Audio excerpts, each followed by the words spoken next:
Hey, this is Brent. Hey, this is Jordan. What's up? This is Matt. Hey, this is Sean. And this is the Digital Ascent Podcast. Sean here.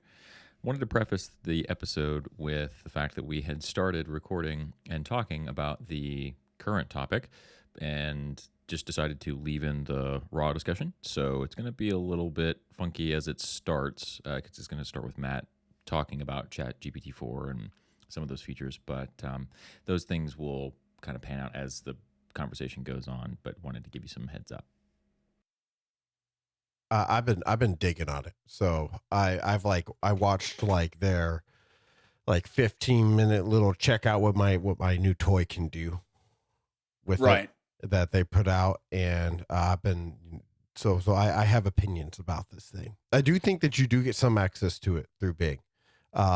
You have to use the little Bing icon in the upper right of Edge, and then there's there's a chat. And then there's something else right next to it. My computer needs to patch, and so it doesn't have that because I just booted this PC, so I can't look at it right now. But it's there, and then that looks like it has more of the GPT-4 format there. So it's very gray. But that's the news to deliver. Is that as of right now, it's all pretty gray, man.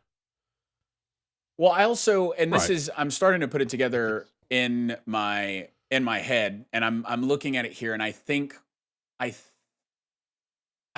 what the thing is, and you have GPT-4 if you are using Bing, that's powered by GPT-4, or if you're using the $20 a month, GPT subscription, you're also getting GPT-4 there. But if you're not using OpenAI's, ChatGPT through one of those two things, then I think it's using GPT-3.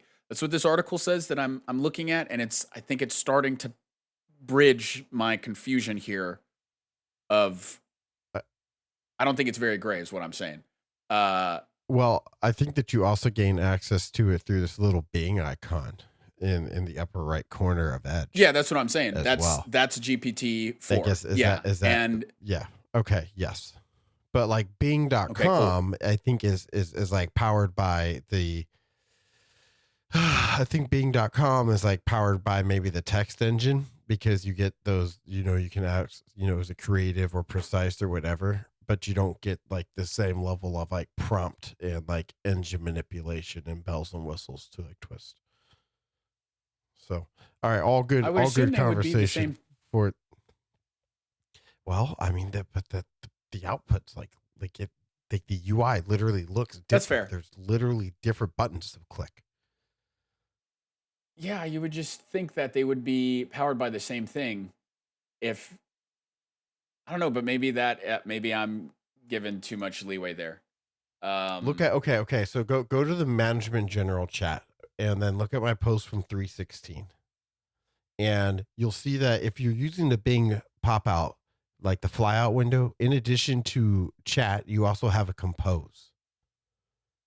And yeah, I see the that. compose. Okay, yeah, and that compose thing that I've posted, that's the additional, but that's one of the functions of GPT-4 is that you can give it these more comprehensive instruction sets that it can handle on the fly, and GPT 3.5 couldn't do that, and that's one of the really big differences. Right, but I think from what I've looked at and what these articles are saying, my understanding is that the big differences between GPT-4 and previous iterations are the amount of parameters that it's been fed. And so I would, in my mind, from my perspective, I'm thinking, okay, compose is a feature, that's only usable. I'm really not trying to draw this out. I see what you're saying. I don't know. I don't want to. That is part of GPT-4. I agree, if that's what you're trying to say. That's a GPT-4 feature. It's that's one of the things that makes it unique, is that it can accept these parameters. I say we just leave it at that. Honestly, everything else is to be seen, because we haven't had nothing has, especially the top level stuff that I feel has got everybody excited with GPT-4 is that it can receive audio and video as an input, and then also have it as an output. I think that's a big thing for a lot of people. Not video. Huh? It can do image, but not video. Images. I Okay, I thought imagine- someone said I something about imagine- video. Well, I just looked it up. Oh, I thought Like, you I- literally I- posted an article. I thought a while back that said something about video. I thought Well, because I hadn't was really done wrong. much research. Eventually, on my it's own, going to be but I don't- multimedia, I don't remember. think. Yeah. Yeah. I see. Yeah, it does say that I see. I posted an article, and right here it's saying that it could do video. GPT-4 just told me that it cannot do video, or whoever's sitting behind. See, God, this is why I was confused. You see what I'm saying? Yeah. Right. Yeah. It's Exactly. No, this it's is- funny how it's not very self aware of Yeah. changes itself. from GPT-3 to GPT-4 because I specifically had it ask itself that. I was like, "Yo, dog, so what's new? What can I do that's new?" And it's like it answers. So the GPT-3 version and the GPT-4 version both said the exact same thing when asked with that See, that's question. what I'm. Yeah. So, and now I see I where was Matt is kind of confused. coming from. Yeah. Now I can. Okay. So, perfect. It's a very subject. It's like here's this thing. It's supposed to do these cool things, but I've not seen any real evidence of it yet. At least not anything I Yeah. can It's touch. like it didn't. It's like it doesn't touch the chat feature really, whether you're using the pop out or Bing.com, but Compose. And I've used Compose. I was texting people at work about it the other day, and it's fantastic. Compose is cool. I can kind of see the difference between the two. That makes a lot of sense. And see, conversation was all I needed, and my anxious feeling has gone away, and I'm good to go. Honestly, Okay. I think we should just stick that in the podcast.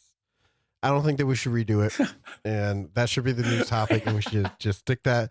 We should stick all this commentary right here in the podcast too, and let it roll. And it'll be episode whatever. That was a news article. You can see how confusing it is. And So we're done. I guess just next call month it a we'll wrap talk there. about- yeah. Call it a wrap there. And we can. All right, that's it. Hey, we'll just. Nah, I mean, but, that's loose, right? We want to keep it real casual. That's about as casual as you could get. The listeners Hey, now just can real see quick, how confusing. If it we're is. being Yeah. serious, I'm totally cool with that. We could just cut around it and have whoever's doing the editing add a little blurb of, hey, we started pre-recording and then we accidentally got into our news topic. So we're going to drop you into episode 11 right here. Enjoy. And then boom, we're talking about ChatGPT. Are you guys cool with that, or do you want to start fresh? What's the consensus here? I don't care either way. To be honest, I don't think we're going to be any more concise the second time than It's we were not the gonna. first Just time. let's really. just roll. Let's just roll. There's Hey, no point. perfect. We'll just roll. We'll just roll. That's totally cool.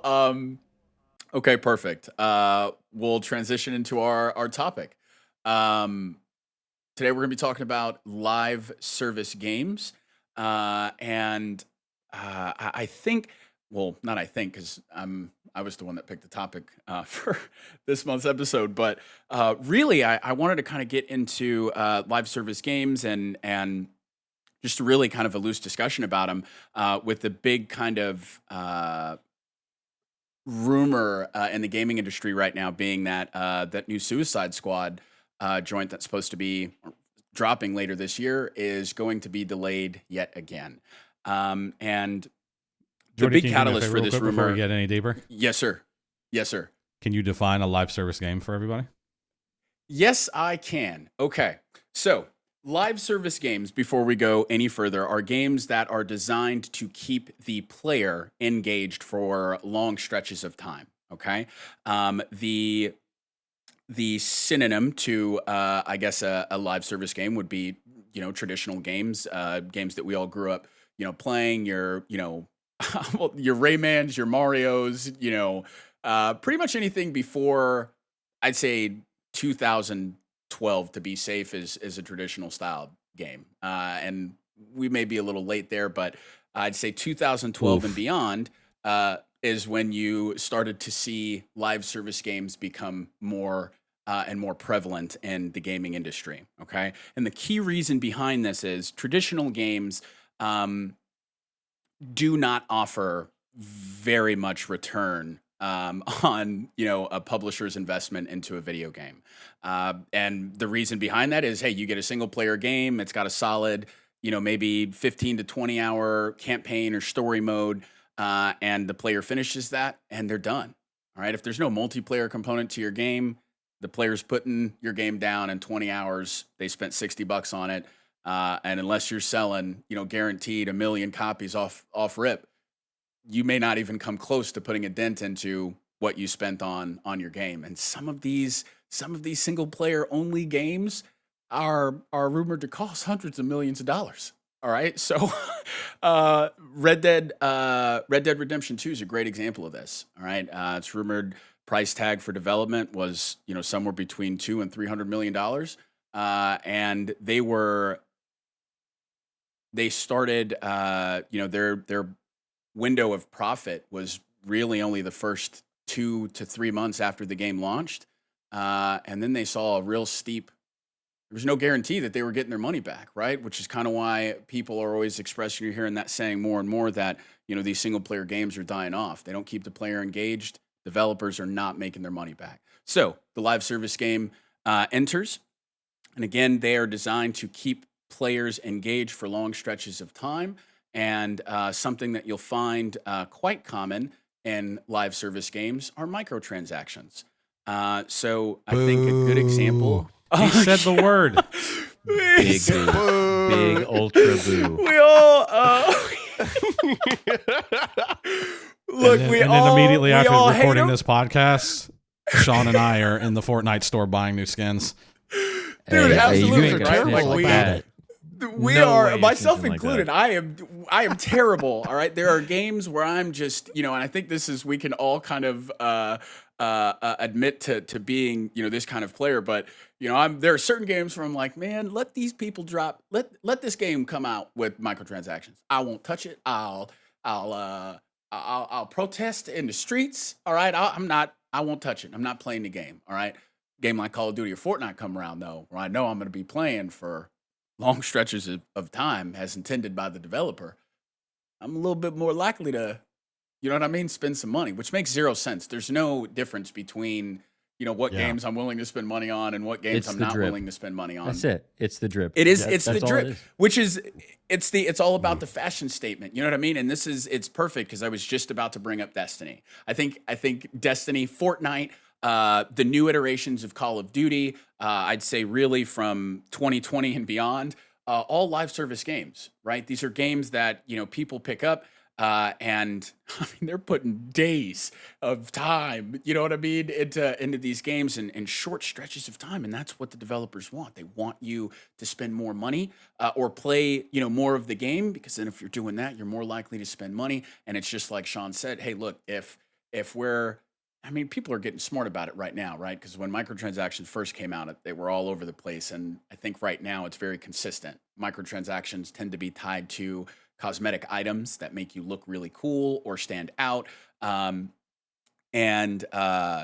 So yeah, players are, the more time you spend in a game, I want to look cool. I'll spend I some think money. Epic Games these has kind of guys like just- defined it with Fortnite. Oh That's- yeah. They that's the really- thing. Like they they set really the precedent have. with it.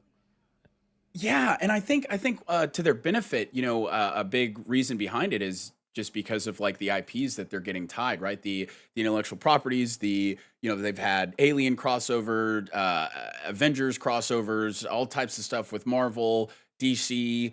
What else? Athletes, everything under the Indiana sun. They've had Jones, live concerts, Dragon Indiana Ball. Jones, Star Wars, Dragon Ball, and look, I'm not super big into anime.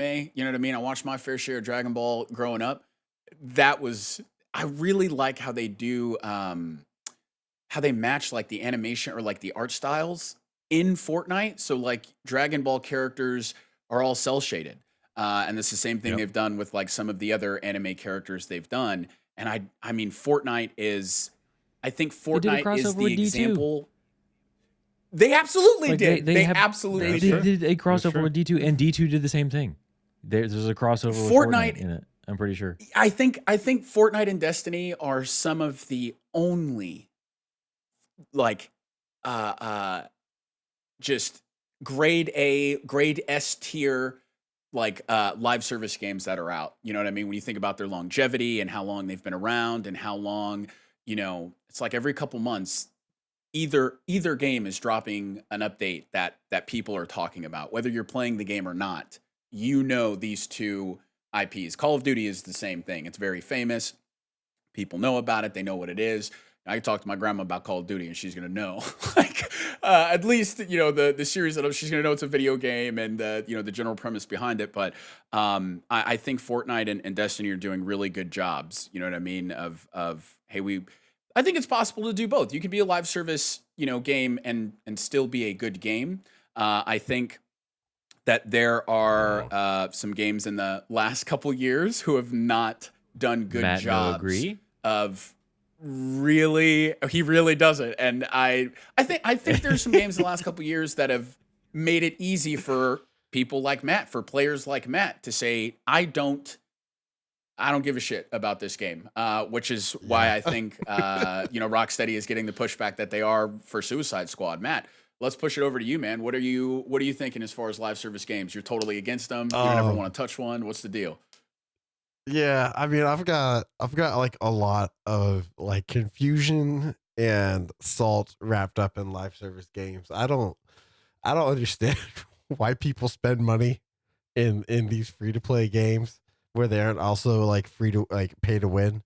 So Fortnite's a good example. I own two. I've got a season 1 OG skin from Fortnite. It's the only skin that I've ever owned until Sean bought me the Xenomorph skin, which he did on a whim, and those are my. I couldn't leave my boy hanging. He said, "Oh, look how cool that is," and I said, "You know what? Let's look cool together." So I bought it for him, and I bought it for me. You had to get Matt. It was Matt very dripping cool. out. You know what I mean? Yeah. So it was very cool. But I mean, Sean, thank you very much. But I'm never giving Epic 20 of my dollars for any of that. Are you kidding me? It Not wasn't when I that could do it much. for It free. wasn't that much. It was like, Yes, it was. It was $20. I remember being like, Sean, "Oh my this gives god!" me expensive. Sean just gave me This $20. gives me expensive, Sean. yeah, well, Which is, Oh, it's man, something to be so- said, right? About the. Can I I go literally on to forgot my? what I was Can just I about to say. Yes, please, can- Matt. Go ahead. can I please. continue my salt rant? I've got Rip, get that some thought. more. Destiny 2 is also pretty deep into like the salt mines as far as how frustrated I am. So I came upon Destiny 2 as like a free to play game, and I found the map system like basically unintelligible at first. And me and my buddy screwed around with it for a couple hours. They eventually gave up, and then I came back because you fine fellows were playing it, and I purchased some of it so I could play the stuff you were playing, because you only get a little bit if you play for free. You get like a free tier, and that's something else you see in these live service games or games as a service. Is you get this tiered stuff where they go, "Ooh, first hit's free, baby," and they give you access to like a little bit, but you can't actually play with your friends because they have other things to do in areas that are fun. Anyways, so after all that occurs, and I get access to all these areas, not long afterwards, Destiny 2 was like, "Oh, we're gonna vault our stuff." And in case you're wondering what vault means, because that's what I was wondering, it means that they're gonna take it yeah. away forever. And that they're never like congratulations on your $60 that you spent. You now get access to 1/3 of the material, and you've got 2 months to crank out all the rest of it. And so, man, there's a lot of salt in there. I get that it's, free to play now, but at the same time, I paid money for it, and I don't want to go, don't want it to go away. And this is like one of the many things of the live service games. I also feel like it waters down my personal favorite genre being RPGs. A lot of these live service games are RPGs, but they're always like, for me, they're worse. D3 was a step down from D2. For instance, D3 being another live service game. I disagree with that. No shot. Then I you think can it be appealed to wrong. a different How kind of about player. that, Sean? I think it was for a different generation, maybe. I'm just saying. The live like, service generation. Well, look, I'm not saying that the others are awful. I'm just saying that it depends on who's I know. playing. I know. I and get it depends on the There's some person preference and the there. game. I Because agree. I There's some absolutely adore preference there. D3. Yeah, I know, and I know that you love Destiny 2, and I know that you like Fortnite. So I know I Okay. just got done Well, kicking all of your favorite whoa. puppies. D2 after the vaulting, I put it down for a long time. It is not until recently that I picked it Yeah, back but up you picked it because back of up. that Now- very. Now wait, I hold put hold it on. out Sean, for Look, you now picked I buy it don't that out want by this latest- Jordy, hold whole. on. so I don't. That was peer pressure. Hold on. So Sean, did you buy the latest Destiny 2 expansion? no, I did not. I'm playing through. Well, Which there you ooh, go. thank I you, thought guys. You got you there, Matt. Yeah. Yeah. So Well, look, I set my own trap and then stepped in it. Look, I know, and I think, Matt, I'm glad that we were able to give you a spotlight for a little bit, right? So you can speak from your soapbox and you can tell us about your I'm gonna say gripes, The but I don't mean evils. that in a mean way because Yeah. I think most people that don't like live service games in any capacity, myself included, I think I have a love-hate relationship with live service games, and I think most people do, with the exception of Matt in this, little Foursquare setting. And I Might just think hate. I I think that you make very good, valid points, which when I'm speaking for the gaming community, all right, as an avid member myself, all right, I can totally understand why a game like Suicide Squad from a developer as renowned as Rocksteady got the pushback that it did when they dropped that trailer just a few weeks ago. Okay. And really? essentially happened? the situation here is, I'll walk you through it. Everybody was really excited about this game. And just as a little bit of a setup, they announced Rocksteady is the developer behind the Arkham Knight games, with the exception of maybe it's Arkham Origins. I don't Good think that series. they did Arkham Origins. So you're talking about but you're it's a talking about the fantastic series of 3 Batmans. I think it was a Batman Yes. trilogy, was it? Okay. Yes, yeah, good sir. games. Yes, sir. great Fantastic It video worked. games. Just great, solid single Yeah. player experiences. And I don't know if it's nostalgia, but the first Arkham game dropped almost in line with, Batman Begins. I think there was just a few, month window, but they're great games. Rocksteady is a fantastic developer. And I'm not aware of what they've done outside of those games. I don't know if they've done anything outside of those games. But people expect a lot of them. Like the bar is set high with how solid the Arkham trilogy was. So when they announced a few years ago that they were going to be doing a Suicide Squad game, people were off their rockers. You know what I mean? Like we were fantastic. Rocksteady's coming back. Warner Brothers doesn't really put out bad video games. They're a solid publisher. Everything I've played from them has been fantastic, to include those Hogwarts was Lord of the great. Rings games that came out a few years ago. Hogwarts, fantastic. So again, the bar has been set high. All right. We're excited. We have one set expectation, for what Rocksteady is going to drop, and maybe that's what kind of put the bullet in the chamber right there, is that we had set expectations. But the trailer, they dropped this kind of gameplay thing where they're running through the game, and really it's giving off. I don't know if you guys played that Avengers game from Square Enix that dropped a few years ago. It was terrible. And this new Suicide Squad game is kind of giving off those vibes where it seems like the dev wanted to do a single player game. All right. And this is just from my perspective. The dev wants to do a single player game, but then publisher comes in and says, hey, we need to make money in them Arkham games. They not making money long term. Right. So let's go ahead and sprinkle some of that live service goodness into the single player greatness that we know you guys can put together. Let's mush them together. Let's see how it works. All right. And as history has told us, or shown us more rather, not every game can be a live service game. They're not all designed the same. You know what I mean? And gameplay trailer comes out and it's very like looter shootery, right? It's very, your play style should be driven by the loot that you find, and you'll want to create these builds for each of your characters. And that mindset or that mentality is great, or those mechanics are great for a game like Destiny, right? But like, how does that work for characters like the Suicide Squad who already have these like preset abilities. Like I don't want to build out a Harley Quinn build. They're I want already to built. just play as They Harley have so Quinn. much lore Yeah, I behind don't. them. Why would you build Yeah. out something new for a character that's What's already that dude's name? preset? King Shark. Yeah, I just Yeah. want to Mhm. play as. And so what I'm getting at of like not things not always matching. It's the same thing with the Avengers, right? That game was driven by the loot that you would find in the game. That was kind of the key gameplay loot. Go kill bad guys. Go do these hard strongholds.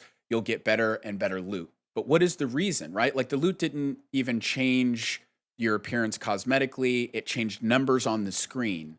And looking at those numbers on the screen, I'm expecting for those systems to be in depth, for them to be tied to stats that I should probably be paying deep attention to so I can build these things out, but those things are missing. You know what I mean? It's kind of like again, the half-ass implementation of how do we keep players engaged? And if we look at other live service games like Destiny or like a Borderlands, or how are they doing things? Let's do that. Let's put some of those things into our game and see if we can keep players engaged. And so the key kind of thought there is not let's make a core gameplay loop, a gameplay loop being kind of like the main pillars of the game that the player will consistently go through in a live service game.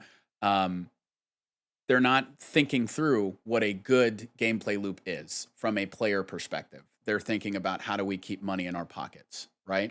And so looking at this gameplay trailer that was launched a couple weeks ago, myself and of course the entire gaming community, we're looking at it and we're not seeing the Rocksteady standard. We're seeing the half-ass live service game. Like this doesn't look All like right. the game we thought it So would look like, you know? let me. Can I throw a little perspective? Absolutely, or a little bit of my please. perspective Please, I'll on ramble this on if you situation? don't. Yeah. Yeah. So here's my problem with this entire idea, specifically with this realm, right? So Suicide Squad, you have preset defined characters, right? They're not all starting from a similar base. They all have unique abilities, identities, what have you. The difference between that and why I don't think live service would work in that setting is because if you look at all the other successful live service games, it is a flat base, as in everybody starts in the same level, everybody starts with the same stuff, and then you work and progress towards the build or the items. Right.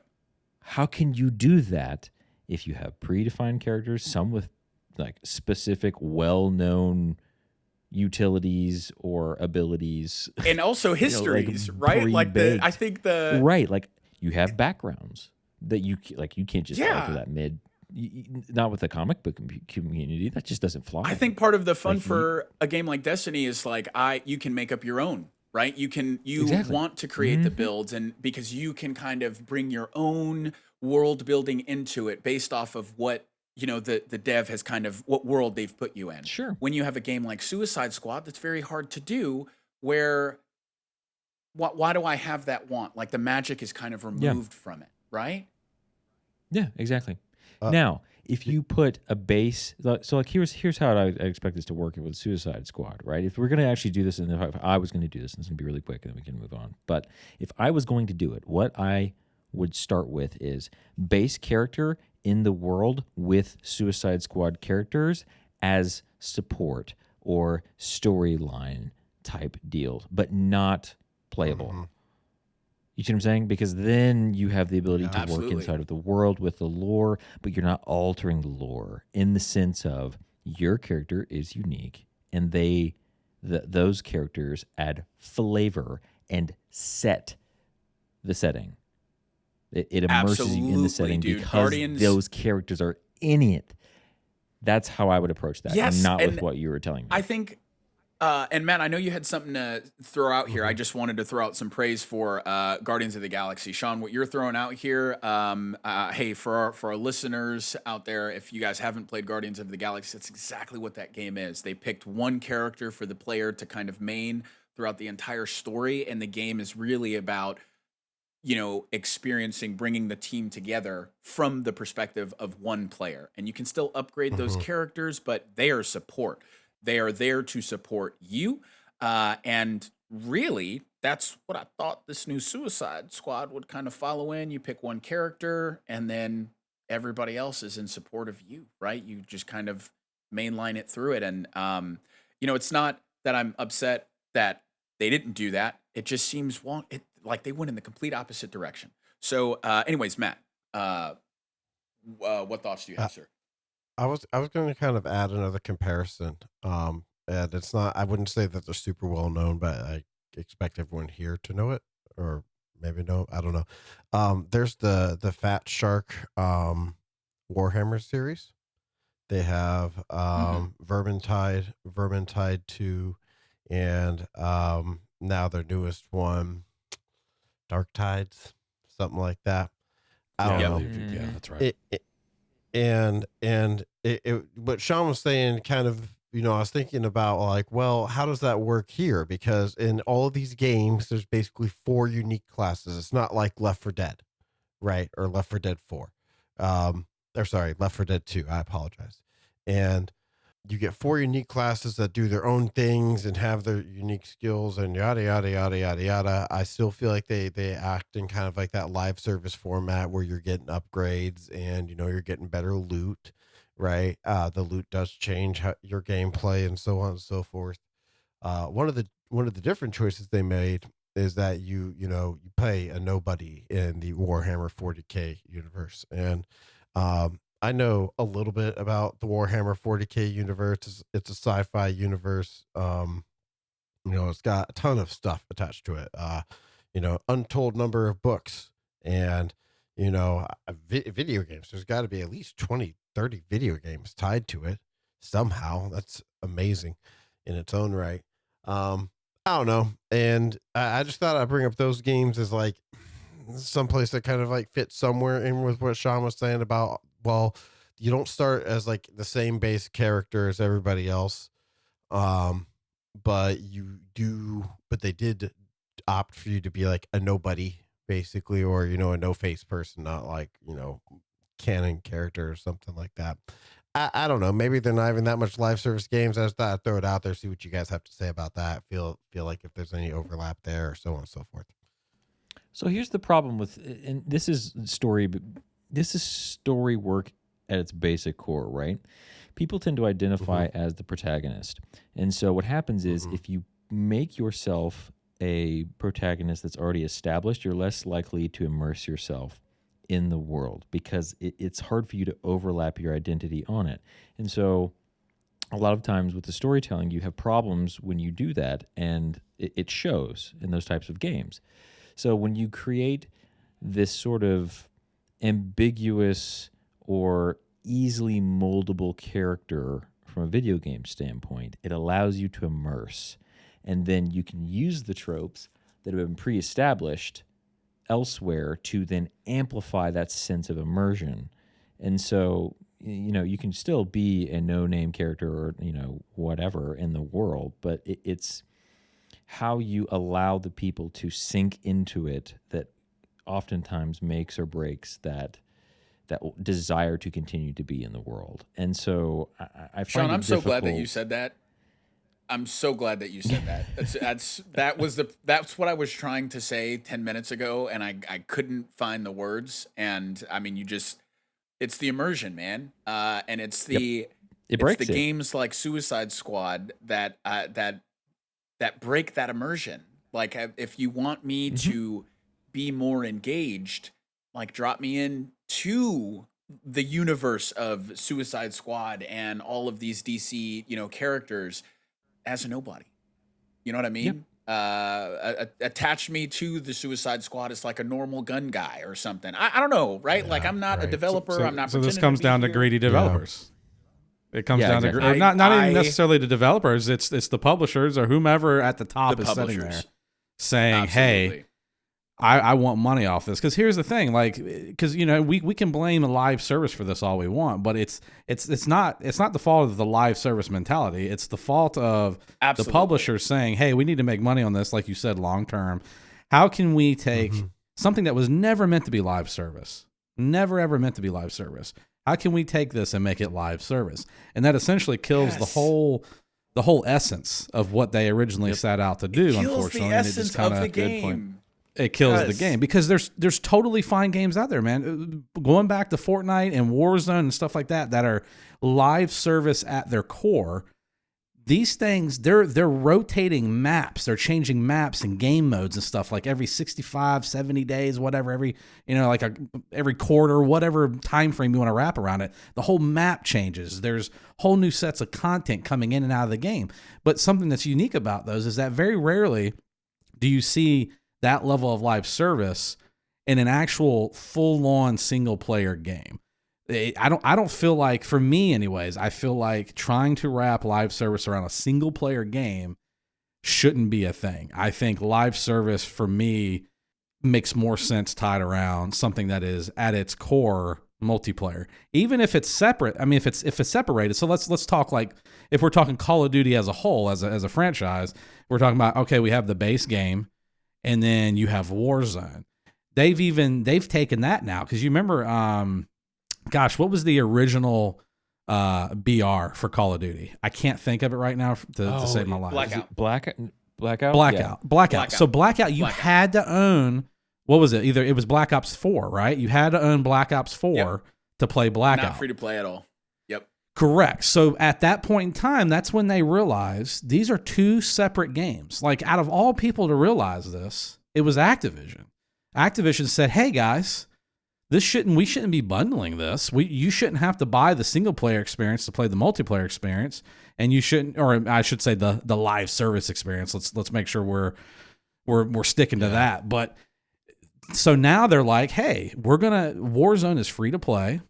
That's going to be the live service game, and don't get me wrong, Call of Duty is still kind of bundled in there because they want to have this like unified kind of game space between the two Call of Duties, or between the multiple Call of Duties at this point, and they want to kind of keep the UI the same and all that, and they want like the skins to go between them all. So they're still doing that like blending of live service, but you can still go and play that single player game, and you're not hindered by the live service aspect of it.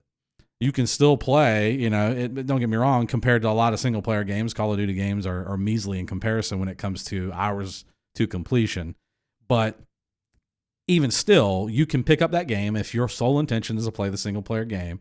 You won't be weighed down by the live service aspect of it unless you want to get into that side of the IP, of the title.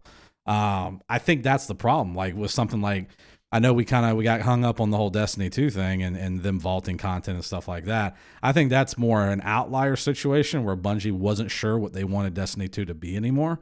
They weren't quite sure how they wanted to package that up anymore, because really, and they learned this the hard way. It's like, honestly, the base game should be free to play, and they found that out. And now the base game is free to play, and you get X amount of content. And if you want the newest and greatest thing, you pay for it. It's kind of like an expansion pack. It's DLC, blah, blah, blah, blah, blah. At least now we're not paying $60 for the base, and then they're expecting us to pay, $30 per expansion or something like that. And, before you come out of it, because back in the day, man, it used to be you'd buy like 7 games to get caught up with people. And that's I fair, think but this the is going to problem with it be now like is that- considered. Go ahead, Jordy. Thank you, Sean. I think this might be considered controversial, and I didn't say it the first time we talked about it, but Brent brought it up again, so now you guys aren't getting out of it, okay? It's a little crazy, all right, because it's when you're looking at vaulting content, especially in a live service game, and just really quick, Brent said something that that resonated with me about hurting the live service experience, and really quickly to break that down, I think. At its core, hurting the live service experience is really talking about player population. How many players are online at one time, and especially for a game like Destiny or Call of Duty, right? If queue times when you're trying to get into a game are super long, I'm not going to want to queue into a game again, right? I'm maybe going to play a handful of games, and if that 4th or 5th game I'm queued for 3 or 4 minutes, that's enough time for me to think about playing something else, right? Activision doesn't want that. So when we're talking about the player experience, we're for games like Call of Duty, Destiny, Fortnite, it's really about how can we keep our players as connected as consistently as possible. Any kind of outages or delays in that experience at all hurts their bottom line, and then which is making money, right? So when you look at Destiny and vaulting content and hurting the player experience, the live service experience, exactly like Matt was saying at the beginning of the podcast, like he's trying to play with his new buddies because some new stuff came out and they can go play the shiny new stuff. But as a free to play player, Matt can't really do that. He's got to either shell out the cash or kick rocks. And so people are not happy, especially when content that they paid for is vaulted. And I know this whole episode is not supposed to be Destiny oriented, but since we're on the topic, we've all played Destiny here. Matt made a comment about it earlier about how just disgustingly, messy that map can be. When we're looking at live service games, can we really not also expect for content to be vaulted if we're playing them for 3, 4, 5, 6, 7 years at a time? I mean, if Bungie had not vaulted the amount of content they had to this day, and to clarify, they vaulted multiple times, not just, the major vault that, we've talked about to this point. They vault planets, they vault weapons, armor. What would the game, it would be ridiculous now if we're looking at like storage size. It kind of, Oh yeah, I mean kind of Fortnite's then the same, but you know that what I'm it's saying? set out to be that. It's set out to be that way though. Like Destiny never set out to do that. So, and here's the other thing too: compensate me. I have spent enough money, and the player base spent enough money before you decided to change your ultimate goal of what you wanted D2 to be. Like, I was a day one D2 drop dude and played pretty consistently up until Shadowkeep. And so, like, that's a lot of time. And it feels like I got literally nothing out of it besides, I mean, I got some cosmetics, but that's about it. Like, compensate me in some other way so that you can get your, So it's, here- it's easy to do. Like, give me Here's some my skins that rebuttal. only OGs get, or give me some like guns that only I can unlock now because of like, do something, because it And felt right, like I look, just so got everything here- ripped away. Think of it from this perspective, though, Sean. We talked about immersion earlier, and when you're looking at these live service games, whenever I'm talking to somebody who hasn't played Destiny before, I'm always approaching it like in my mind's eye of like, in the Destiny universe, I'm a long-term veteran. You know what I mean? I was there in the Red War, and you can't even play that no more. You know what I'm saying? Like they Right. vaulted the initial campaign of the game, and so it's like, hey, if Matt, Brent, or Sean, if you guys have never played the game before and you just started playing today, there are things I've experienced in the game as a guardian, which is what I think Bungie's intentions are, right? Like, how do we make our OGs, our veterans feel powerful? And maybe I'm just making this up in my mind, but from my lens, this is how I think of it, right? Like, I'm a Red War veteran, and the fact that new players can't experience that anymore, it does suck.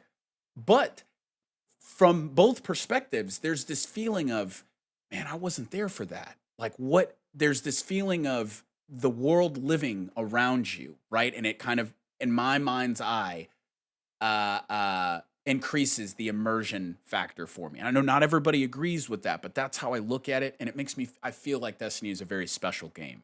And I feel like Fortnite has kind of just entered that kind of space in the last couple of seasons where they're also trying to kind of, I'm going to Fortnite say has a story? transcend time. I think that's kind of, absolutely. And it's very It's a joke. vague. Oh, okay. All right. Fair enough. Jordy, I just want to say, I'm on my high horse right now. You know what I'm saying? These things are yeah, flying right I over can me. tell. Oh, go ahead, Matt. Man, I just want to say I love it when somebody takes away content that I paid for. I think that's Look, pretty I awesome. paid for it too. I I'm love an it. idiot. Look, I'm being a simp right now. I'm being a It kind simp. of sounds I like promise. it. I'm gonna be honest. Like the whole time you're I talking, get it. I'm like, yeah. But the downside to You're it right. though is that.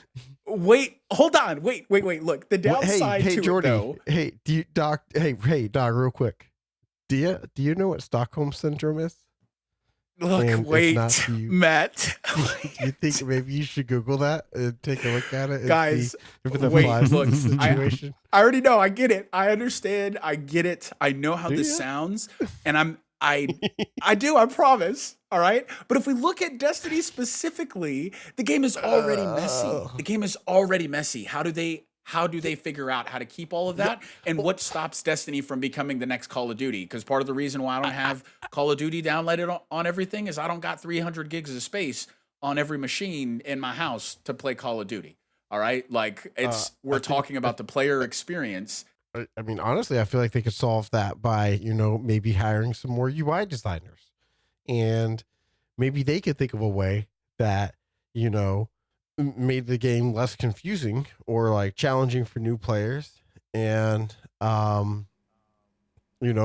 might have been a better way to handle it. Also, I feel like it would have been nice if there was like an opt-in, opt-out solution. I want to play these levels and therefore I'm not Call of Duty because I can't handle the Call of Duty, Call of Duty level space. And, you can get the Red War, which is gone. And, whatever else. I mean, man, like, look, I man, get I don't know why what they to tell did you. it. Just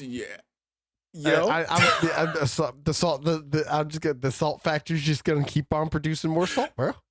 Sorry, sorry, audience. Okay, all right, we have stepped on it. We have stepped on something I do not like. I Not get a it, good topic and for me to I'm talk not gonna die on this hill. You know what I mean? And I walked into this understanding already.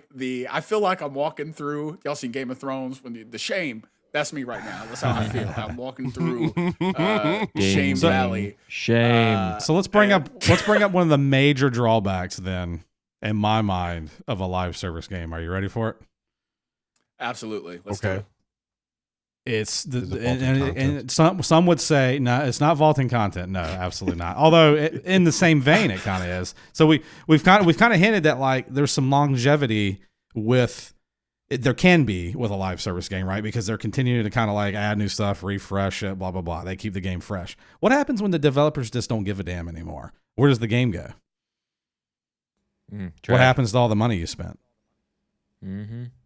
It's gone. Oh, you are yeah, they dependent on turn the off developers server. now. That's it. Right. The servers are Goodbye. gone. That's it. You can't play it anymore. It's gone. And Those so Fortnite skins are only going to last for so long, people. right. So like the old school folks like us who used to buy a game, you had a tangible game in your hand. Hey, I can play this now or I can play this in 20 years from now, games. assuming my console hasn't thrown up some, ring of death or whatever the equivalent would be on any other console. I can play this game anytime I want. So like those days are gone, guys. Like Fortnite, it's going to stand the test of time, I think, to some extent compared to other games. But there's going to be a point in time where it's just gone. At least the initial iteration of it. I don't know. And same with all these other games that are live service games, especially these other games that don't have a studio like Epic Games backing it up. I don't think Fortnite is going anywhere anytime soon because they're making millions upon millions of dollars a month on transactions. So as long as Activision that's made, continuing to happen, and in I think it was last year, in one quarter made billions of dollars off of microtransactions from like only one of their IPs, and it was not Call of Duty. No, it was Call of Duty. I'm thinking of EA. EA does the same with their FIFA games. It's ridiculous the amount of money that those games bring in quarterly. Yeah, I mean, only and so Wait. yeah, and there's going to be a Dude, point in those- time are though where those- they just go away. Dude, hold on. Do those FIFA games have microtransactions in them? Absolutely, they are EA's like number What? one Why? It's like EA. cash cow. Are FIFA What did you games. expect? It's their. it has EA They tags have to like it. a. It's I don't they have know. like I a guess they team just continue to builder disappoint. they have like a team builder aspect to the game, and I think that microtransactions Yeah. are tied to like players. So you buy What? the microtransactions, you get a random amount of like mystery cards, and then you flip the cards, and the cards are Oh my ranked by God. rarity, or the players are ranked by rarity, and then you can take those players and then add them to your multiplayer teams or whatever, right? So it's like I wish- secretly pay Oh to my win. God. For Gosh, sure. I wish, and I wish FIFA's, we were on that's Twitch not the only. so you can see me pulling out my freaking hair right now. It's the worst kind of microtransaction Which- because it's like, oh, you're going to get like 6 cards. Good luck on knowing which one of them's the rare card. Which really to kind of bring us to a close here is it I'm glad Brent said what he did because Oh, we I've are got one more seeing thing less to and say less of before you those. close. So just so let me know. Perfect. Okay, go ahead.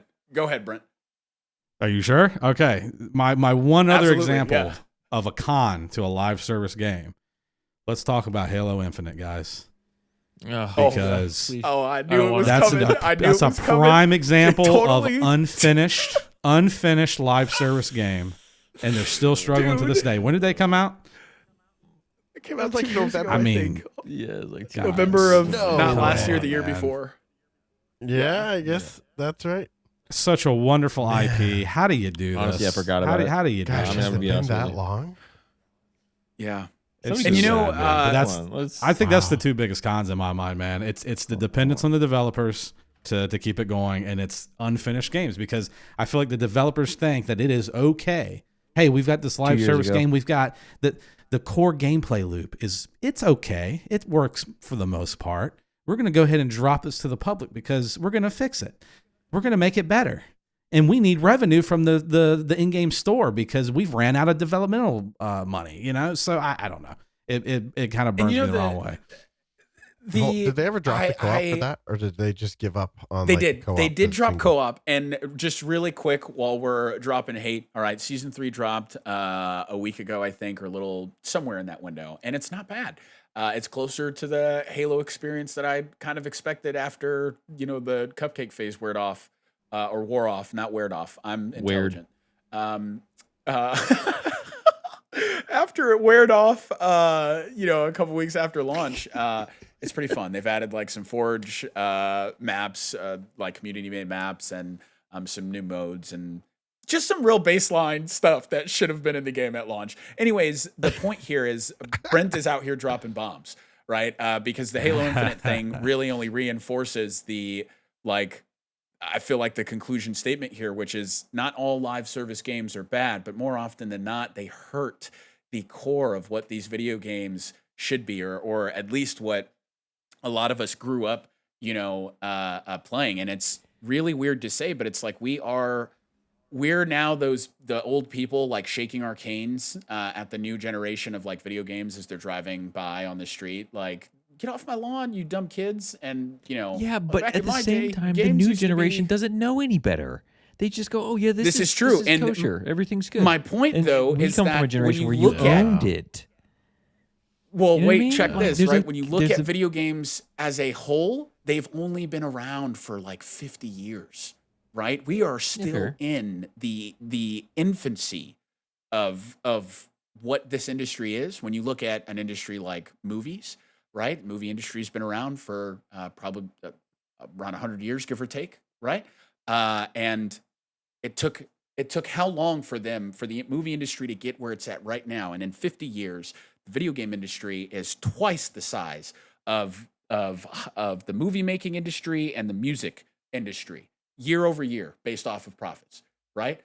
So if in its first 50 years, video games could do that, what does it look like when we've had 100 years in the pipe, right? And just like Brent said, the traditional games, right? Like we're slowly starting to see those die off. And it's not that they're not coming out frequently, right? But the AA space has completely gone away, right? Those not quite Yeah, indie it games has. and not quite AAA games, but the games that, devs are just kind of taking chances on and saying, hey, let's put a bunch of stuff together and see what works. Hey, those mechanics that we didn't put into that game, I think we've got an idea to make a whole new game based off of those things.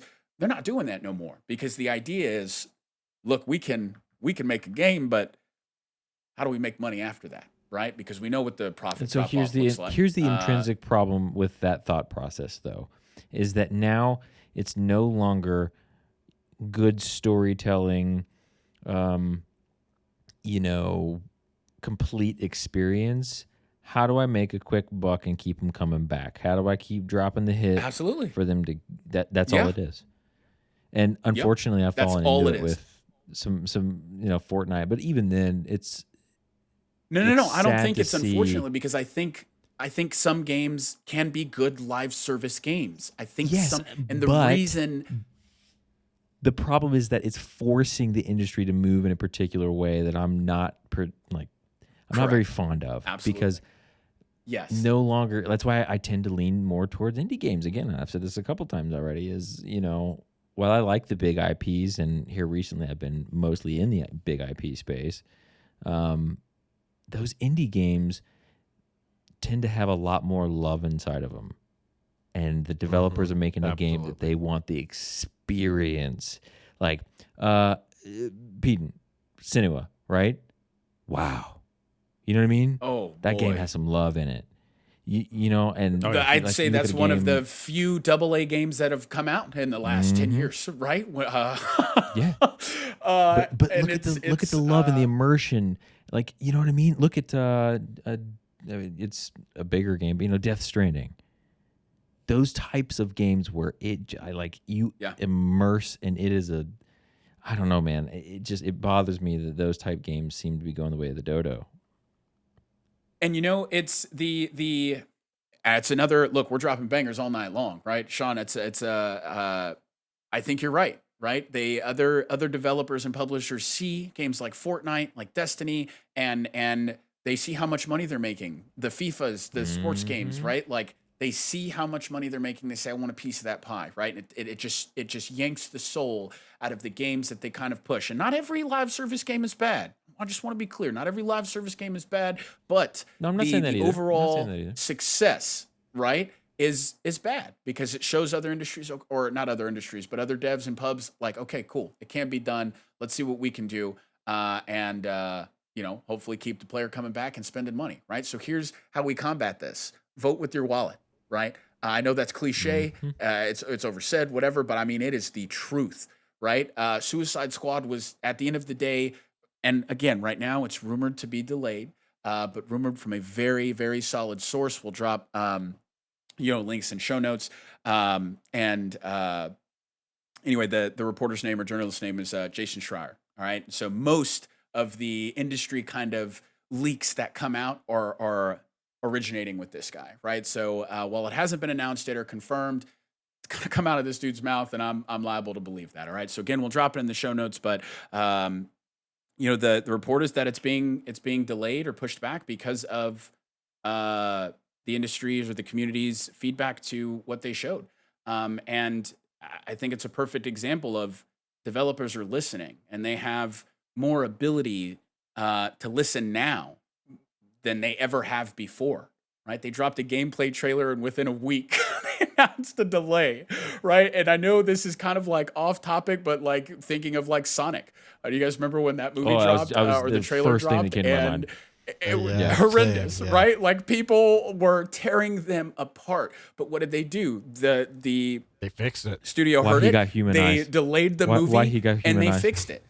Right? Absolutely. So all this to say is that we're seeing this more and more, right? A big one that I think of is Battlefront from 2017. That game launched in a horrendous state. Microtransactions up the wazoo. It was literally pay to win. You could spend money to make your performance better in game, and they were shredded apart within the first 60 days, not 60 days, 60 days, 60 days of the game being dropped. And thankfully, a few years later, the game is in a great state. I've played it recently. It's fantastic. It looks great. And it's just sad that like all of the planned content that they had talked about or announced, some of it inevitably had to be pushed back and like never released because they were spending time righting their wrongs, right? And I think that's one of like the first big games that was really kind of, I want to say, given back to the developers. Like, hey, no, fix this, right? Cyberpunk is another one. The amount of money that they had to give back to people, literally millions of dollars in refunds. PlayStation delisted them, right? I remember And it's like that was crazy. these developers and publishers are listening, and it's like sometimes it takes them a couple years to figure things out. But I feel like as long as people like some of us in this recording right now, as long as people don't tip the scales too far, you know what I mean? We're not spending too much, to kind of offset for people like Matt who don't spend as much, right? We're called whales. That is just a term I wanted to throw out there, right? As far as microtransactions are concerned. And so, yeah, the point here is vote with your wallets. If you don't like live service games and you don't want to see them continue to dominate, the gaming industry, don't buy them. And if you do buy them, don't spend money on microtransactions. Limit yourself. Or the trend we'll continue to see is the one we're seeing right now, where just like Brent said, games that don't need to be live service games are becoming live service games. Or maybe it was Sean. I don't know, but it was a good point. All right. Gentlemen, do you guys have anything as far as closing thoughts are concerned? I don't think so. I think we've covered it. Particular. Yeah. Perfect. Well, hey, listeners, audience members alike, we appreciate you guys listening and hanging out with us. And if you've listened this far, all right, hey, give us a shout in Discord. All right, let us know what you're thinking. Yeah, are you playing live service games? Give us your thoughts. All right, let's talk about it. Yeah, we'll leave a link in the show notes. But outside of that, we'll see you guys in the next one. Bye-bye. Bye. Later. Bye.